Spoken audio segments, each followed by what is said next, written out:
What if the thing suffocating you most isn't your life now, but the fear your ancestors never got to finish feeling? You didn't just receive their jawline, their smile, or the way their shoulders lean. You're carrying their emergency manual. They told you, be careful. But underneath that, don't stand out. Shrink just enough that no one mistakes your confidence for rebellion. Dream quietly enough that no one accuses you of arrogance. Your family tree didn't learn safety through calm. It learned safety through punishment and loss. Generations who survived war taught their bodies to flinch at the slightest shift in sound. Homes shaped by emptiness made gratitude feel like obedience instead of joy. Communities where gossip wounded reputations taught silence as a virtue. Pulpits promised heaven in exchange for submission. Neighborhood eyes measured worth by sameness, not truth. Love turned into a rulebook. Don't be loud. Don't question what's normal. Don't draw too many eyes. Don't be first. Don't be too bright. They called that wisdom. They swore it would keep you safe, and maybe it did. Once. Maybe.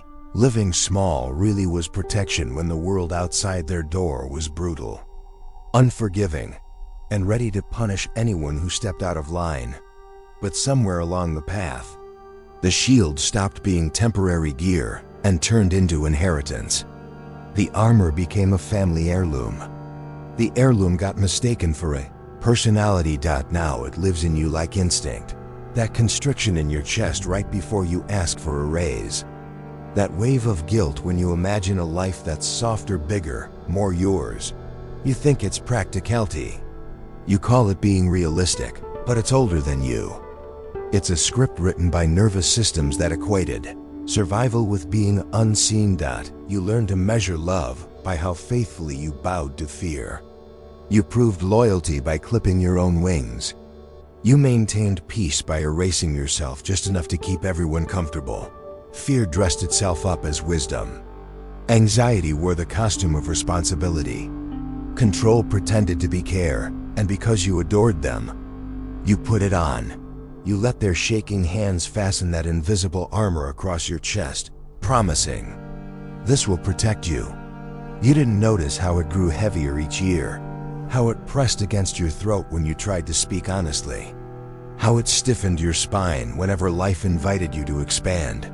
You started confusing tension with discipline, calling exhaustion devotion, calling hiding humility. But your body knows. You can feel the quiet mutiny in your nervous system whispering, this fear doesn't belong to me. That's why you're here. Why this video didn't just pop up. It collided with you at exactly the right moment. The truth?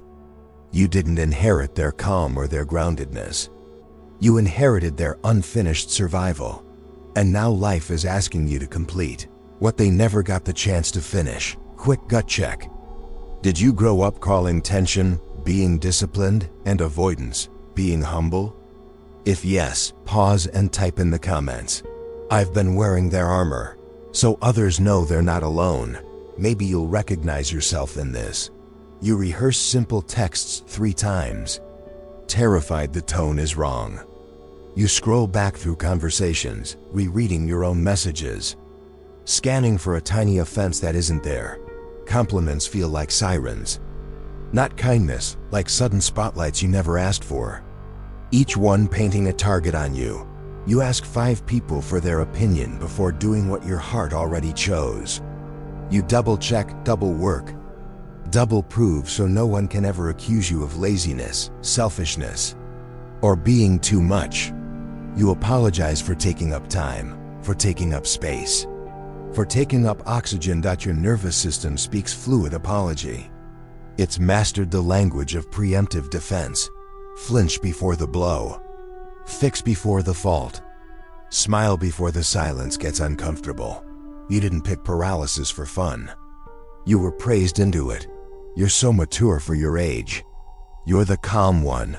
You never cause drama. You thought those sentences meant you were loved.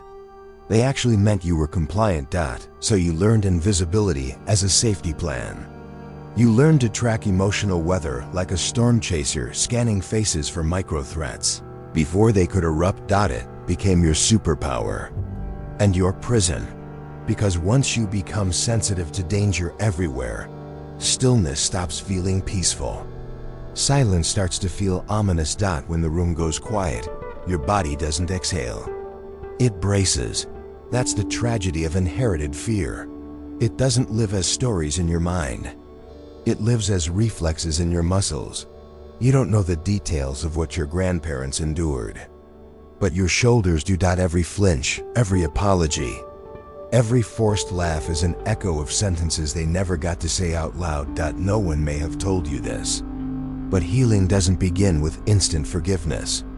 It begins with recognition. The moment you can say, "This anxiety isn't my identity. It's a role I was trained to play," something in your body loosens.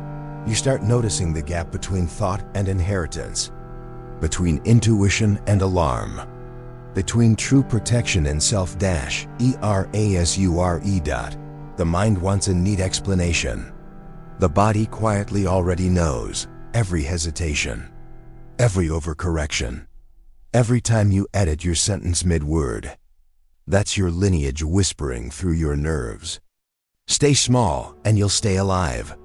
But you're not living their life anymore. You're the first one in your line with enough safety to pause and question the script. Maybe that's what breaking the generational pattern actually is. Not despising where you came from, but refusing to let fear keep using your mouth as a microphone. Here's the part almost nobody explains. Fear spreads, not just through language, but through nervous systems sitting across the dinner table. A parent stuck in fight or flight teaches their child something long before words. Scan for danger before joy. You watched their eyes widen when risk appeared. You heard their voice shift when conflict rose. You felt their body collapse when holding everything together finally became too much. You learned, not as a theory, but biologically, you inhaled their hypervigilance like air. The child of an anxious caretaker doesn't simply learn caution. They learn anticipation. They study rooms like battlefields. They decide that safety isn't about what's actually happening. It's about what doesn't upset anyone. So they become mediators, peacekeepers, emotional translators. They confuse control with competence. And their body turns into a living seismograph for everyone else's moods. Every twitch in someone's eyebrows becomes a sign. Every pause sounds like rejection. Every silence is a storm warning. This is the hidden curriculum of inherited fear. A hyper-attuned system that treats calm like a lie and chaos like home. You start planning 12 steps ahead. You catastrophize and call it being realistic. You delay your needs and label it maturity. You believe you're protecting yourself. In reality, you're protecting their ghosts, because somewhere inside you, a younger part still thinks, if I can just keep everything under control, no one will ever have to feel what they felt. The pain wasn't originally yours, but you carried it like an assignment. If what you're hearing makes sense, hit like and help more people find this, and support Mind Alchemy by subscribing. You became the guardian of dangers that no longer exist, the protector of phantom threats, the one who ducks before life even raises its hand. Here's the uncomfortable truth. Your spontaneity got labeled reckless because it made other people's anxiety spike. Your laughter reminded them of a freedom they couldn't handle. Your curiosity looked like disobedience. Your confidence got called ego. They punished your joy. They rewarded your restraint. Soon, joy felt risky. Restraint felt moral. So you perfected control until you barely recognized yourself. You edited your desires so thoroughly that no one could accuse you of selfishness. You mistook obedience for goodness, but behind every easy child, there's usually just a terrified nervous system, trying not to upset anyone. This is how trauma travels quietly through love, not because love was absent, but because love was tangled with fear. Love that says, I worry because I care. but never learned how to care without bracing.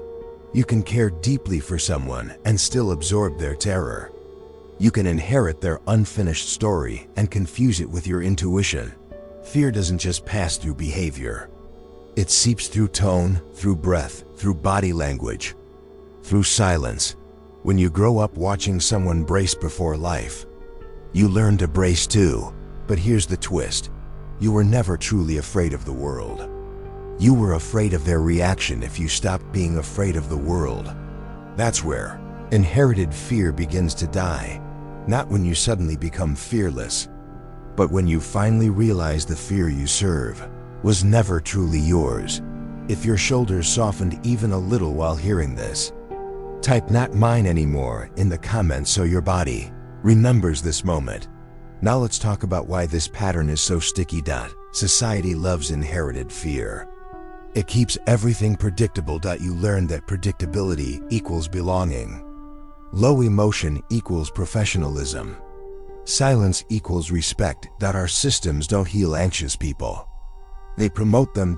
Because anxious people over-deliver. They recheck the task. They fill the silence. They anticipate everyone's needs before anyone has to ask. The economy runs on people who feel guilty resting, who confuse burnout with value, who translate love into usefulness. You became reliable because the world benefits from reliable people staying scared to stop. The price? A life that looks steady on the outside but feels like slow self-erasure on the inside. You were told humility is holy. Ambition is arrogance. Wanting more means betraying the ones who settled. They taught you to dim yourself and called it balance. They taught you to over-explain and called it empathy. They taught you to ignore your gut and called it faithfulness. We mistake compliance for character. We confuse anxiety with morality. We don't celebrate true calm. We applaud repression. You learn to appear composed, while parts of you were suffocating, and they gave you awards for it. But what happens when the person who keeps the peace finally notices the peace was never real? That's when the system starts to tremble, because your inherited fear doesn't just hold you back. It keeps entire generations looping in comfortable mediocrity. The world tells you, know your place, and names it tradition. Be realistic, and calls it wisdom. Don't rock the boat, and calls it maturity. But every meaningful shift in history started with someone who refused to fake calmness for other people's comfort. Someone whose hands shook, but they spoke anyway. Someone who realized that fear disguised as virtue is still fear. You inherited their fear, and then the world kept feeding it, dressing it up as morality, turning it into productivity. When you stop obeying fear, you don't just break personal habits. You unravel entire structures that depend on your hesitation. The day you stop apologizing for being too much something ancient in the culture shivers. That's why your freedom gets resistance. Not because you're wrong, but because you're disruptive. A person no longer governed by fear cannot be controlled with approval. That's where liberation starts. You think you've grown past it. You've got a job, a calm tone, a to-do list that proves you're on top of things. But the fear? It's still threaded through your bones. It just went to finishing school. Watch how it hides. You rehearse messages not for clarity, but to avoid the terror of unanswered blue ticks. You never submit the application, not because you lack skill, but because you can already hear the imaginary rejection. Your chest tightens when someone says, "Tell me what you think," because you learned early that honesty rearranges the air. You call it anxiety. But under that label, it's memory. Your body remembers being punished for visibility and praised for caution. So now, every time you want to leap, something whispers, "Don't shine too much. Don't speak too strongly. Don't make anyone uncomfortable." That voice is not your essence. It's the echo of generations chanting, "Stay smaller so we can all feel safe." You apologize when someone bumps into you. You stay in draining relationships because leaving feels like betrayal. You call your parents before every big decision, disguising the need for their calm as respect, when a part of you still believes their approval is your oxygen. You feel relief when plans cancel, not because you're exhausted, but because you're tired of performing composure. You've mistaken vigilance for kindness your entire life. Then you wonder why you're drained after one conversation. You weren't born cautious. You were trained to protect other people's comfort at the cost of your own. When you stayed quiet, they called you wise. When you swallowed your truth, they called you strong. When you abandoned your intuition, they called you polite. None of that was virtue. It was fear earning applause. And here's the wild part. It still does. You get promoted for saying yes. You get liked for being agreeable. You get labeled easy to work with, while something inside you fades. They confuse your anxious over-functioning with reliability. They mistake your depletion for dedication. And because you're still hooked on feeling safe, you play along. You smile even when your tongue tastes like metal. You say, sure, no problem, when what you really mean is, I'm disappearing. You've been living a few seconds behind your own truth. Every yes that meant no. Every I'm fine that actually meant, this is destroying me. That's how inherited fear survives, not as memories, but as reflexes. It's tragically brilliant, because the fear isn't just protecting you. It's protecting them, the ghosts of your line, from feeling the discomfort of watching you do what they never dared. That's why growth feels like betrayal. Why freedom feels guilty. Why success tastes bittersweet. You think you're failing them, but you're actually breaking the silent contract that kept everyone small. You don't owe their ghosts your caution. You don't owe their fear your loyalty. You owe your future your freedom. Every time you hesitate, remember, you're not preserving your safety. You're preserving their story. And it's time that story changes. Let's name the secret plainly. Caution didn't rescue your elders. It trapped them in smaller lives. They skipped trips because money is tight. They stayed quiet because we don't air family problems. They didn't try again because failure meant shame. Not learning. Now their conclusions live in you as instinct. The whispers in your head aren't prophecy. They're recordings. You were born in a different world. The original threat is gone. The programming stayed. You're not naturally careful. You're haunted by echoes of people who never got to feel free. People who traded growth for acceptance. People who confused obedience with protection because rebellion once meant exile, punishment, or worse. But those stakes aren't the same anymore. The ghosts never updated their software. Meanwhile, you're trying to run ancient survival code on a nervous system built for 2025. Course your body glitches every time you reach for something bigger. It's not sabotage. It's loyalty. You're still trying to calm ancestors who aren't actually in danger anymore. They don't need your obedience now. They need your evolution. In every family line, there's usually one person who becomes the turning point, not by despising their roots, but by outgrowing the fear that ruled them. That's you. The one who realizes courage isn't the absence of fear. It's the choice not to pass it forward unexamined. The one who understands love doesn't mean repetition. It means completion. Your role isn't to stay small out of respect for their struggle. It's to make sure their struggle wasn't wasted. Every time you speak a hard truth they never could, you rewrite the family story.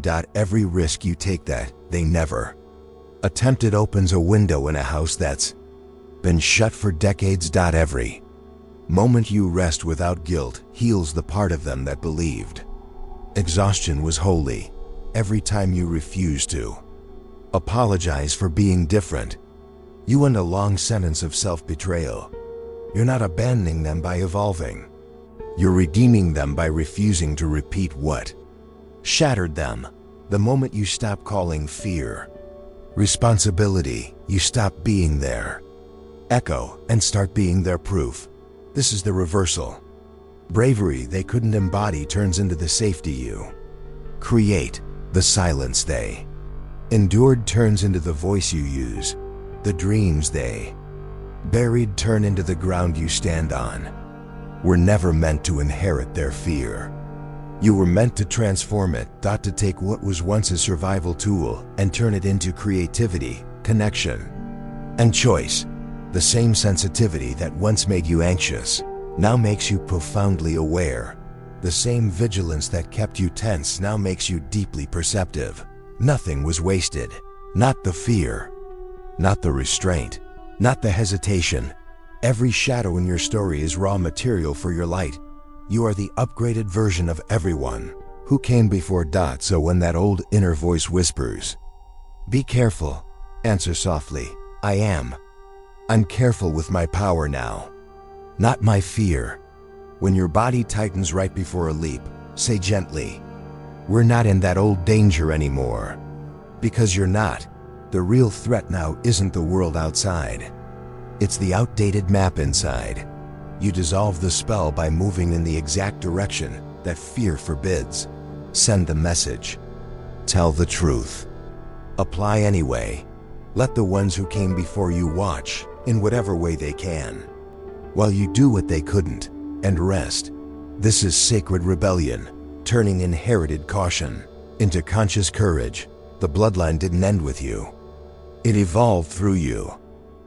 Change doesn't happen in theory or just on therapy notes. It happens in tiny, trembling moments where your body wants to freeze. And you move anyway. You start small. You say no without an essay attached. You ask for help without a paragraph of apologies. You let someone see you before you've edited yourself into something palatable. These are micro-revolutions. Small acts of risk rewire a nervous system faster than any perfectly worded affirmation. You can't outthink fear. You have to outlive it. You measure success differently now. Instead of asking, "Did I impress them?" you ask, "Was I honest, and did I survive the guilt?" That's what healing looks like in real time. Messy, disobedient, alive. Every boundary you hold is surgery on your bloodline. Every act of truth upgrades the emotional software of your entire family system. No one tells you this. Healing feels like betrayal at first. It feels like disobedience, like arrogance, like walking away from something sacred. That isn't your conscience. That's extinction anxiety from your lineage, the terrified inner voice begging, "If you stop obeying fear, who will keep us safe?" Your answer becomes, "I will, in a different way." Because adult safety doesn't come from staying small. It comes from trusting yourself to handle discomfort instead of outsourcing that job to rules and other people. Guilt will still show up. It always does when you break family laws. Guilt dresses up as morality. It whispers, "You're selfish. You're ungrateful. You're irresponsible." But guilt is not guidance. Guilt is fear's last disguise, the costume it wears right before the door opens. So when guilt appears, don't bow to it. Recognize it as a sign you're near the exit. The exit from generations who confused exhaustion with virtue. The exit from the script that equated safety with silence. The exit from the unspoken rule that joy must always be justified. Your body will resist. It will shake, doubt, second guess, because freedom is unfamiliar. That's how you know it's working. Healing isn't about feeling better all the time. It's about feeling what you once numbed, the panic, the guilt, the expansion. The body that flinched at every what if is learning how to breathe in uncertainty. The child who froze to keep love is learning to move without requesting permission. The adult you're becoming is learning to belong to themselves. Every trembling sentence you speak now is not rebellion against your family.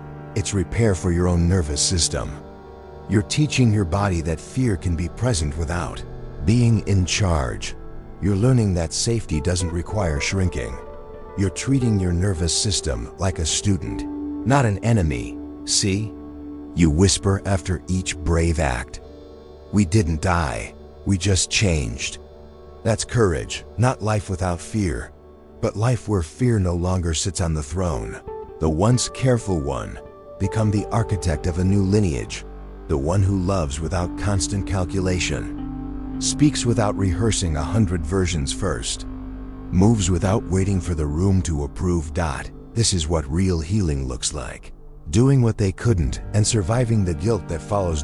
It's sacred work, turning generational curses into future instincts, taking trembling and turning it into trust, building a bridge between who you've been and who you're becoming, one honest risk at a time. Philosophers have a name for this feeling, one of them called anxiety, the dizziness of freedom. That shaking in your chest isn't just a warning, it's possibility waking up. The flutter in your stomach, the wobble in your voice, they're not evidence of failure. They're proof that your system is recalibrating to a life that finally belongs to you. Another thinker spoke about a will to expand, not as domination over others, but as growth beyond inherited limits. You're not being defiant for its own sake. You're being alive. Jung might say you're becoming who you actually are, designed by awareness, not by the family alarm system, their fear-built cages. Your awareness is building wings. Every time you choose truth over tradition, you move from pure instinct into conscious intention. Every time you trade comfort for integrity, you graduate from survival into sovereignty. This isn't just self-help talk. This is evolution happening in real time. Humanity doesn't move forward through everyone agreeing at once. It advances because a few people refuse to treat inherited fear as identity. That's the paradox of awakening. It feels deeply personal, but it's cosmic in impact. When one nervous system unlearns old terror, consciousness itself gets an upgrade. Your healing is not self-centered. It's systemic repair. You're retuning a piece of the human instrument. In a very real way, you are a philosopher of the body. If your hands shake, you're not failing. You're updating. Every deep breath you choose is a small dissertation on freedom. Every boundary you protect is a declaration of new ethics. Every act of self-trust is a rebellion against centuries of hierarchy and shame. Another philosopher once said that faith isn't believing something external. It's stepping forward when every old map has dissolved. That's why awakening feels like vertigo. You are standing on ground no one before you has tested. But notice what happens when you stop naming that sensation fear and start honoring it as flight. The same trembling that kept you caged becomes the vibration that lifts you. Anxiety becomes potential in motion. To the ones who stay in the valley, those who climb will always look a little unhinged. That's the tax on expansion, being misunderstood. But here's the gift. When you reach the height of your own truth, you realize you were never escaping them. You were becoming what they longed for but couldn't imagine. Jung believed that at a certain point, this meeting of awareness and autonomy is where the self touches the sacred, not in the sky, but in the simple act of saying, I choose my life consciously now. What is divine, if not the capacity to create from freedom instead of from fear? When you stop moving from trauma's reflex and start moving from the direction of your soul, you align with what philosophers call your essence. That's where meaning begins, not in safety, but in surrendered, awake living. So if you feel the trembling, good, you're at the frontier of your own awareness. You are the bridge between what your ancestors survived and what your descendants will get to enjoy. You are living proof that awareness itself is evolution. The world may still reward obedience, but history remembers the ones who disobeyed. Fear first. That's what you're doing here. You're not just healing yourself. You're participating in the unfolding story of human freedom. The thinkers wrote about it. The mystics sensed it. You're living it. Breath by breath, the anxiety, the guilt, the shaking. They're not the finale. They're the sound of new wings unfolding. People may still call you reckless, ungrateful, irresponsible, but that's only because your freedom highlights their fear. Courage will always look like betrayal to those who survived by control. Let them misunderstand. Let them whisper. You weren't born to safeguard their past. You were born to prove that story can end differently. You did not inherit their fear to spend your life obeying it. You inherited it so you could transform it. Panic into possibility, silence into expression, caution into creation. You are the interruption in their pattern. The steady, quiet rebellion they prayed for but never enacted. You are the evidence that survival can evolve into freedom. One day, when someone asks how the cycle finally shifted, the answer will be simple. You stopped confusing fear with love, because real love doesn't cage you. It expands you. Love doesn't just whisper, "Be careful." It says, "Become." You're not abandoning them. You're completing what they couldn't finish. Their chapter was about surviving danger. Yours is about discovering freedom. That's how evolution moves, one nervous system at a time, remembering that peace isn't the absence of risk, but the presence of truth. The shaken can soften here. The silence can break here. The inheritance can change shape right here in you. So when the old fear rises again, don't wage war against it. Thank it. Tell it, "You did your job. You kept us alive. But I'm safe now." You can rest. Then step forward, gently, deliberately, unapologetically. Because this is how the story shifts, not through hatred, but through awareness. Through one person deciding that fear will no longer be the family language. You are that person. The line of trembling ends with your stillness. The line of silence ends with your voice. The line of fear softens with your breath. So ask yourself now, what fear have you been protecting that was never yours to carry? If you're ready to interrupt the pattern, type in the comments, "It ends with me." Not as an attack, but as devotion. Devotion to every ancestor who couldn't, and every future child who won't have to. It ends here. With you. And when the noise settles, you may notice something new, a lightness where the fear used to sit. That isn't emptiness. That's space. The space creation needs to begin again.